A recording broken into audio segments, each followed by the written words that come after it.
Hi welcome to Kiran TV news. ఆయన రాజకీయాలను వదిలినా ఆయన రాజకీయాలు వదలనంటున్నాయి. గాడ్ ఫాదర్లో డైలాగ్ ఇది. బహుశా చిరంజీవి గారికి తెలిసే ఈ డైలాగ్ పెట్టించుకొని ఉంటారనుకుంటున్నా. ఎందుకంటే అరే బాబు, ఈ రాజకీయాలు నాకు పడవయ్యా, నేను ఈ రాజకీయ రొచ్చులోకి రాను, ఒకళ్ళు అన్నా అనిపించుకోవాలి, మనం అనాలి, ఈ రెండు నాకు చేత కావు, నాకొద్దు ఈ రాజకీయాలు, స్వచ్ఛమ ఈ ఈ రొచ్చు రాజకీయాలు వద్దు, స్వచ్ఛంగా నేను సినిమా ఇండస్ట్రీలో బతికేస్తాను అనుకొని చిరంజీవి గారు రాజకీయాలను వదిలి వెళ్ళిపోయారు. కానీ రాజకీయాలు మాత్రం ఆయన్ని వదలట్లేదు. ఎందుకంటే తాజాగా కేంద్ర మంత్రి కిషన్ రెడ్డి చేసిన వ్యాఖ్యలు దీనికి మరింత ఊతమిస్తున్నాయి. చిరంజీవి గారు రాజకీయాల్లోకి వస్తారా? ఈ ప్రశ్న మళ్ళీ చాలా రోజుల నుంచి వినపడుతోంది. ఎన్నికలకు ముందు నుంచి కూడా చిరంజీవి గారు రాజకీయాల్లోకి వస్తారా? తమ్ముడికి మద్దతుగా రాజకీయాల్లో దిగుతారా? బీజేపీలో కీలకమైన నాయకుడిగా ఉంటారా? బీజేపీలో కీలకమైన పొజిషన్లు ఆయనకి ఇస్తారా? రకరకాల మాటలు వినపడుతున్నాయి. ఎందుకంటే ఆ రోజు కూటమి ఉంది. కూటమిలో జనసేన తరపున పవన్ కళ్యాణ్ గారు ఉన్నారు, బీజేపీ తరపున చిరంజీవి గారు ఉంటారు. సో రేపు పొద్దున ఖచ్చితంగా చిరంజీవి గారిని కూడా ముఖ్యమంత్రి చేసే ఒక వ్యూహం బీజేపీకి ఉన్నది, పవన్ కళ్యాణ్ గారి సాయంతో. ఇలాంటి అనేకమైన స్పెక్యులేషన్స్ వచ్చాయి. అప్పుడు ఎట్లాగూ ఆయన రాజకీయాల్లో కొంచెం కూడా జోక్యం చేసుకోలేదు. తన తమ్ముడిని గెలిపించమని మాత్రమే ఆయన అప్పీల్ చేశాడు. మంచిని గెలిపించమన్నాడు, గెలిపించారు. సో ఆయన మాట రాష్ట్రంలో ఎంత ప్రభావం చూపిస్తుందో మనందరికీ తెలుసు. అయితే ఆ తర్వాత మళ్ళీ మొన్నటికి మొన్న రాజ్యసభ స్థానం చిరంజీవి గారికి ఇస్తున్నారు బీజేపీ వాళ్ళు.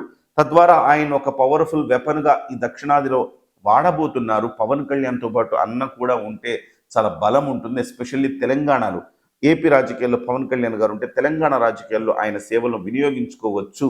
ఆయన కనపడితే చాలు, క్రౌడ్ పుల్లరు, ఖచ్చితంగా మనకు మంచి జరుగుతుందని బీజేపీ భావిస్తోంది. అందుకే ఆయనకి రాజ్యసభ స్థానం ఇస్తోంది అన్న మాటలు కూడా వినపడ్డాయి. చివరికి రాజ్యసభ స్థానాన్ని చిరంజీవి గారు తిరస్కరించటము, మళ్ళీ కామైపోవటం, పరిస్థితి చప్పబడిపోయింది. ఇప్పుడు మళ్ళీ తాజాగా కిషన్ రెడ్డి గారు కొన్ని వ్యాఖ్యలు చేస్తున్నారు. కిషన్ రెడ్డి గారు ఏమంటున్నారంటే, చిరంజీవి గారు నేను అడిగితే రాజకీయాల్లోకి రాను అని చెప్పరు, బీజేపీలో చేరమని నేను ఆహ్వానిస్తే కాదని అనరు అన్న మాటలు మీడియా మిత్రుల దగ్గర అన్నారు. ఆయన మీడియాతో చిట్ చాట్ చేస్తున్న సందర్భంలో జరిగిన సంభాషణ ఇది. సో అది ఆలస్యంగా ఒక 2 రోజుల తర్వాత అది బయటకు వచ్చింది. సో బీజేపీలోకి చిరంజీవి గారిని ఆహ్వానిస్తే కాదనరన్న నమ్మకం నాకున్నది అని చెప్పేసి కిషన్ రెడ్డి గారు అన్నారంటే బహుశా వాళ్ళిద్దరి మధ్య కొంత చర్చ జరిగి ఉండొచ్చు.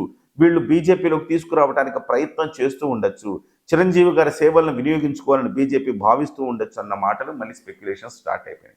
మరి చిరంజీవి గారు రాజకీయాల్లోకి వస్తారా? మళ్ళీ బీజేపీలో చేరతారా?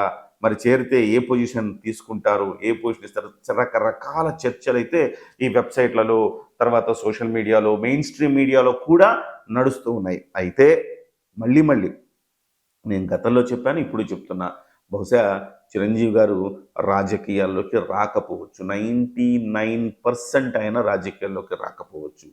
సో ఇంకా కాన్వర్ట్ సిచ్యువేషన్ అయ్యుండి ఆయనకు గౌరవప్రదమైన పొజిషన్ ఇస్తాము, మీరు మాకు పూర్తి స్థాయిలో రొచ్చు రాజకీయాల్లోకి మీరు రాక్కర్లేదు, ఒక గౌరవప్రదమైన పొజిషన్ స్థానాన్ని మీకు ఇస్తాము, మీరు రండి అని ఒకవేళ చిరంజీవి గారిని బతిమాలితే, ఆయన ఒప్పిస్తే చెప్పలేను. కానీ 99% క్రియాశీల రాజకీయాల్లోకి అయితే ఆయన వచ్చే అవకాశం లేదు అన్నది నా ప్రగాఢమైన విశ్వాసం.